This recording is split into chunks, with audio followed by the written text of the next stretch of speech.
नमस्कार दर्शकों, आप देख रहे हैं उत्तराखंड डेली न्यूज चैनल। देवभूमि उत्तराखंड की हर छोटी बड़ी और ताजा खबरों के लिए हमारे चैनल को सब्सक्राइब करें। आइए शुरू करते हैं उत्तराखंड की बड़ी खबरों का सिलसिला। एविएशन सेक्टर में उत्तराखंड को राष्ट्रीय सम्मान विंग्स इंडिया 2026 में बड़ी उपलब्धि। उत्तराखंड को विंग्स इंडिया 2026 कार्यक्रम में best state for promotion of aviation ecosystem के राष्ट्रीय पुरस्कार से सम्मानित किया गया है। ये पुरस्कार राज्य में हवाई कनेक्टिविटी के विस्तार, हेली सेवाओं को बढ़ावा देने और एविएशन इंफ्रास्ट्रक्चर को मजबूत करने के लिए किए गए प्रयासों के लिए दिया गया। प्रदेश सरकार द्वारा पहाड़ी और दूरस्थ क्षेत्रों को हवाई नेटवर्क से जोड़ने की योजनाओं को सराहना मिली। इस उपलब्धि से पर्यटन, निवेश और आपदा प्रबंधन में तेजी आने की उम्मीद है। साथ ही राज्य की अर्थव्यवस्था को भी मजबूती मिलेगी। एक्रो फेस्टिवल और एसआईसी प्रतियोगिता का समापन, पैराग्लाइडरों ने दिखाए करतब, पहुंचे सीएम धामी। टिहरी में पर्यटन विकास परिषद की पहल पर आयोजित 4 दिवसीय एक्रो फेस्टिवल और एसआईसी प्रतियोगिता के समापन पर मुख्यमंत्री पुष्कर सिंह धामी कोटी कॉलोनी पहुंचे। प्रतियोगिता के विजेताओं को करेंगे सम्मानित। इस दौरान सीएम ने एडीबी सहित टिहरी विधानसभा क्षेत्र की विभिन्न योजनाओं का लोकार्पण और शिलान्यास किया। इस दौरान वन मंत्री सुबोध उनियाल, विधायक किशोर उपाध्याय, शक्ति लाल शाह, पर्यटन सचिव धीराज गैब्रियाल समेत कई लोग मौजूद रहे। गैरसैंण में होली के बाद हो सकता है बजट सत्र, विधानसभा सचिवालय ने शुरू की तैयारियां। राज्य की ग्रीष्मकालीन राजधानी गैरसैंण में मार्च में होली के बाद बजट सत्र हो सकता है। केंद्रीय बजट पेश होने के बाद ही सरकार राज्य बजट को अंतिम रूप देगी। विधानसभा सचिवालय ने भी बजट सत्र की तैयारियां शुरू कर दी हैं। हालांकि सरकार की ओर से सत्र की तिथि घोषित करनी बाकी है। यूकेएसएससी आयोग ने प्रमाण पत्रों की जांच कराने नहीं आए 204 अभ्यर्थियों को किया भर्ती से बाहर। उत्तराखंड अधीनस्थ सेवा चयन आयोग ने प्रमाण पत्रों की जांच कराने में अनुपस्थित रहे 204 अभ्यर्थियों को भर्ती से बाहर कर दिया है। ये पूर्व में लिखित परीक्षा और टाइपिंग टेस्ट पास कर चुके हैं। आयोग के सचिव डॉ शिव कुमार बरनवाल के मुताबिक विभिन्न विभागों में समूह ग के अंतर्गत डेटा एंट्री ऑपरेटर, कनिष्ठ सहायक, कंप्यूटर सहायक, स्वागती, मेट, कार्य पर्यवेक्षक व आवास निरीक्षक के पदों पर भर्ती के लिए पिछले साल 19 जनवरी को परीक्षा हुई थी।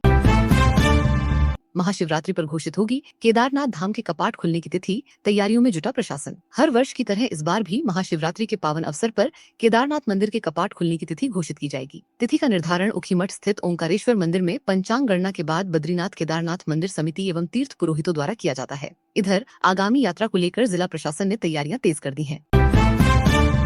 टिहरी झील में पैराग्लाइडिंग हादसा, एसडीआरएफ की तत्परता से 2 पर्यटकों की जान बची। उत्तराखंड के टिहरी झील क्षेत्र में पैराग्लाइडिंग के दौरान एक बड़ा हादसा उस समय टल गया जब तेज हवाओं के कारण 2 पैराग्लाइडर झील में गिर गए।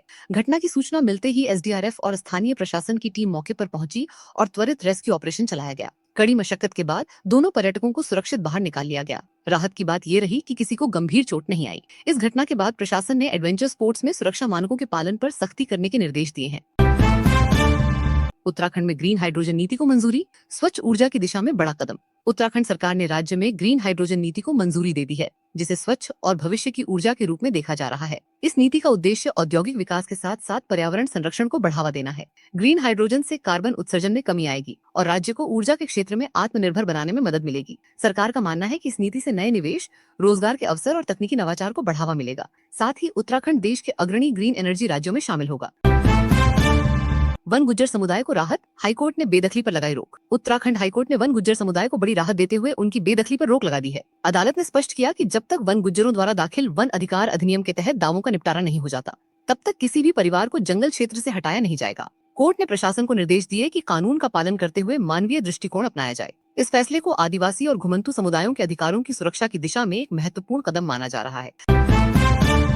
सहारनपुर में ट्रेन से कटे बच्चे के पांव, रुड़की पुलिस कर रही परिजनों की तलाश। सहारनपुर रेलवे स्टेशन के पास रुड़की के तेलीवाला निवासी एक 10 वर्षीय बच्चा ट्रेन की चपेट में आकर गंभीर रूप से घायल हो गया। उसके एक पांव का निचला हिस्सा कट गया। आरपीएफ ने उसे अस्पताल पहुंचाया और रुड़की पुलिस को सूचना दी। गंगनहर कोतवाली पुलिस अब बच्चे अरमान के परिजनों की तलाश कर रही है, जो अभी तक अज्ञात है कि वह सहारनपुर कैसे पहुंचा। बोतल फेंकने की बजाय करें क्रश। देहरादून में लगी automatic plastic crusher machine. Dehradun में सफाई और प्लास्टिक मुक्त उत्तराखंड के लक्ष्य के ध्यान में रखते हुए देहरादून नगर निगम ने पहली automatic plastic crusher machine launch की है। निगम ने फिलहाल ट्रायल पर इसकी शुरुआत की है। गुरुवार को नगर निगम परिसर के बाहर इस अत्याधुनिक मशीन का उद्घाटन किया गया। तो दोस्तों, ये थी आज की उत्तराखंड की बड़ी खबरें। वीडियो पसंद आई हो तो लाइक करें, चैनल को सब्सक्राइब करें और बेल आइकन जरूर दबाएं।